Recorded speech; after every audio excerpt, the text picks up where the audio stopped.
Le Rame au diable est un polar très documenté qui met en scène des figures majeures et fictives de l'industrie du tabac. Cette arène se trouve à l'endroit exact où se rencontrent des intérêts économiques colossaux et des questions de santé publique. On est dans un univers où la fraude massive n'est jamais loin, avec la complicité plus ou moins assumée de figures politiques et scientifiques. Notre personnage principal est David Bartels. Bartels est le directeur officieux des relations publiques d'un grand cigarettier, l'European J Tobacco. Lobbyiste hors pair, Bartels a pour mission de fragiliser la concurrence, mais aussi de repousser ou contourner les nouvelles règles sanitaires voulues par les pouvoirs publics. Bourreau de travail, il carbure à l'adrénaline, mais doit aussi composer avec certaines de ses pulsions autodestructrices. Il n'hésite pas ainsi à éliminer lui-même, en présence de son homme de main, Anton Muller, le témoin gênant d'un braquage d'un camion d'ammoniac liquide qui était destiné à la concurrence. Ce secret scelle le destin des deux hommes et met un flic tenace, le lieutenant Simon Nora, sur leur piste. Il ne les lâchera plus sur près de 2 décennies. Pour parvenir à ses fins, outre la corruption de députés et de scientifiques, Bartels utilise les services de Valentina. Valentina est à la tête d'une société d'événementiel qui est très active sur les réseaux de courses automobiles. Et Valentina fournit aux gros poissons que lui indique Bartels des prostituées, tout en les espionnant pour fournir des informations confidentielles à Bartels. Lorsque le couple de Bartels commence à battre de l'aile, Bartels multiplie les conquêtes et il s'attache à l'une d'entre elles en la personne de Christelle Szabó. Alors Christelle Szabó, c'est une employée de la CPAM et ironie du sort, elle est en charge de la lutte contre le tabagisme. Quand Christelle Szabó réalise qu'elle est enceinte et qu'elle souhaite garder l'enfant, elle organise sa disparition parce qu'elle entend se soustraire à l'influence néfaste de son amant. Bartels est sur tous les fronts, sur tous les coups, et il saisit toutes les opportunités.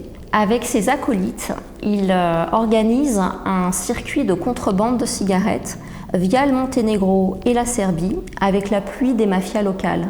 Il s'agit de contourner les taxes prohibitives imposées par l'Union européenne aux cigarettiers. Mais le vent semble tourner. Un procureur italien au niveau européen entend faire le procès de ces pratiques et le policier Simon Nora est chargé de lui fournir des preuves.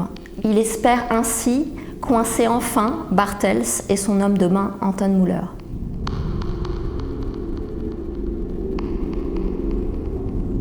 Le roman comporte de nombreux autres personnages mémorables. En fait, on ne peut pas rendre compte dans un pitch de toute la richesse de ce roman et qui nourrirait, en fait, je pense, plusieurs saisons. Il y a d'abord Hélène Thomas, qui est une jeune femme qui est au début du roman en apprentissage, en BTS, en fait, en alternance, et qui va disparaître soudainement pour se retrouver l'associée de Valentina, et donc impliquée dans un réseau de proxénétisme. Que s'est-il passé entre-temps ? C'est grâce au roman qu'on va le découvrir. Ce qui est intéressant, c'est que ce personnage de jeune fille disparue hante un autre policier qui s'appelle Brun, pour qui elle reste en fait une énigme inaboutie et qu'il va continuer à chercher pendant très longtemps. Il y a un autre personnage aussi très intéressant qui s'appelle Eduardo Rojas, qui est aussi un salarié du grand cigarettier. Mais lui, c'est plutôt un homme de terrain, contrairement à Bartels qui est l'homme de l'ombre. Tous les deux vont être obligés de s'associer sur différents projets. Ils sont donc alliés de circonstances, mais fondamentalement, ce sont de grands rivaux. Donc il y a beaucoup d'histoires en perspective liées à cette rivalité.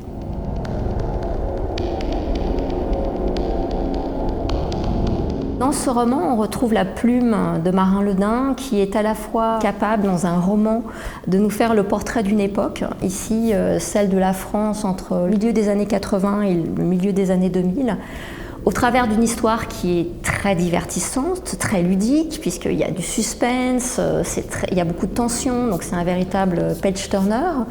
Et en même temps, il dévoile des faits réels qui dépassent souvent l'imagination. Tout ça constituant une critique de la société contemporaine.